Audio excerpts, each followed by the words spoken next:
Bonjour à tous, bienvenue dans notre guidance thérapeutique de la semaine. Comme d'habitude, je vais vous demander de choisir entre le cadre orange, le cadre blanc et le cadre vert afin de découvrir votre thérapie de la semaine. Et je vous dis à tout de suite, groupe 1. Bonjour groupe 1, alors vous êtes tombé sur la thématique du corps, notre corps qui semble presque être devenu un bien public. C'est un corps qui est aujourd'hui exhibé, normalisé, il est regardé, il est évalué, il est parfois censuré. Et en fait, des publicités paraissent nous dire la forme qu'il doit avoir. Donc il est facilement critiqué sur les réseaux sociaux et même parfois par notre entourage. On nous dit quoi faire avec et comment en prendre soin. Et comment savoir ce qui est bon pour lui dans ces circonstances où c'est l'extérieur qui vient nous dire quoi faire de nous-mêmes. Et dans ce cas, nous sommes les mieux placés pour savoir de quoi notre corps a besoin, ce qu'il peut faire, ce qu'il ne peut pas faire et ce à quoi nous voulons qu'il ressemble. Donc le problème, c'est qu'à force de nous entendre dire et à force de constater que notre corps il est devenu ce bien public, nous nous sommes en fait possiblement coupés de lui. Et on a oublié qu'il nous appartenait à nous. On a donc parfois oublié de l'écouter et de nous faire confiance pour prendre soin de lui.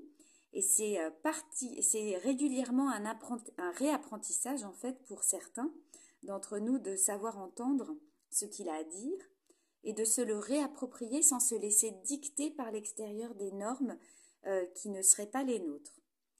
Alors on le violente parfois en tentant de le façonner à l'image de nos représentations.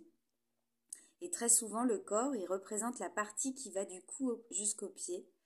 La tête, elle représente l'esprit. Bref, un corps morcelé et séparé, alors qu'en psychologie, le corps, c'est bien une unité globale, et particulièrement en psychologie corporelle et énergétique, parce que on estime qu'en fait, votre corps vous parle et vous dit des choses qu'il est important de détecter.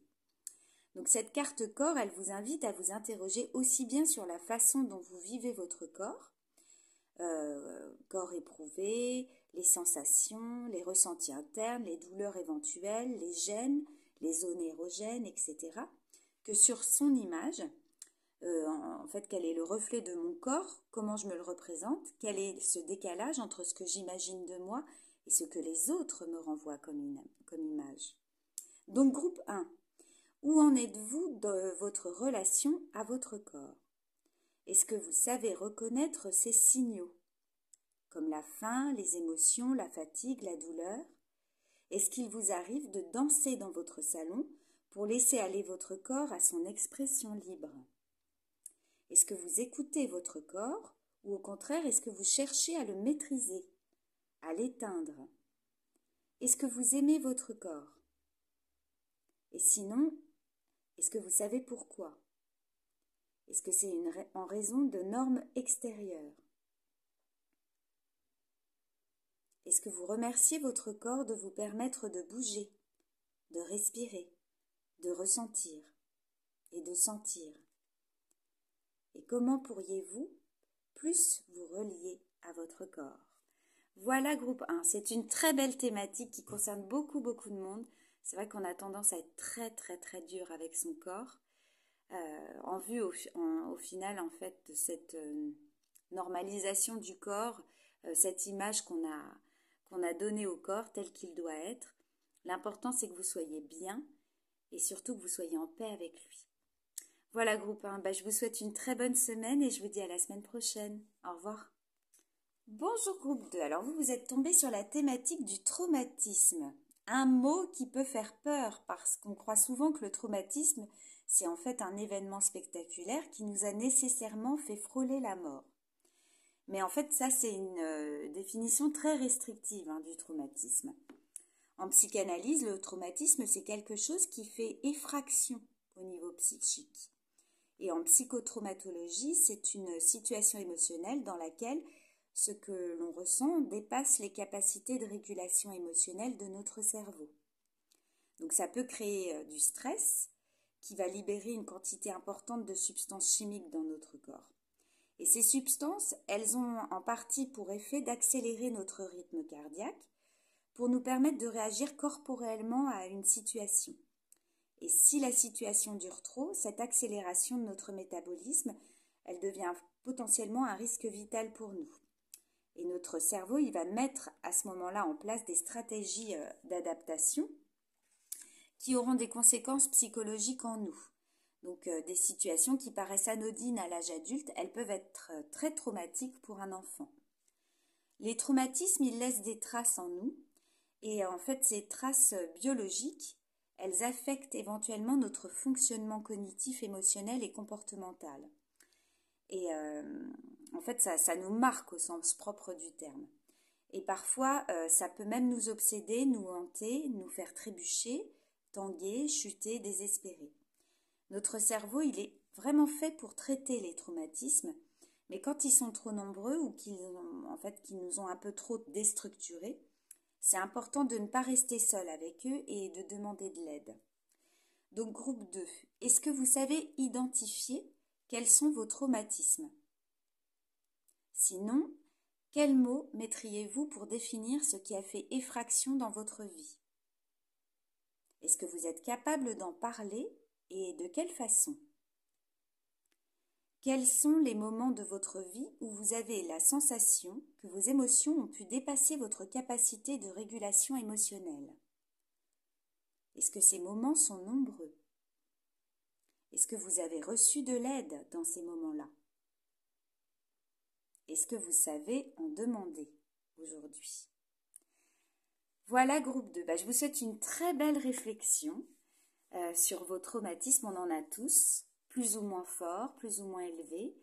Mais en tout cas, ça a souvent un impact en effet sur notre partie émotionnelle, sur nos émotions et sur notre comportement.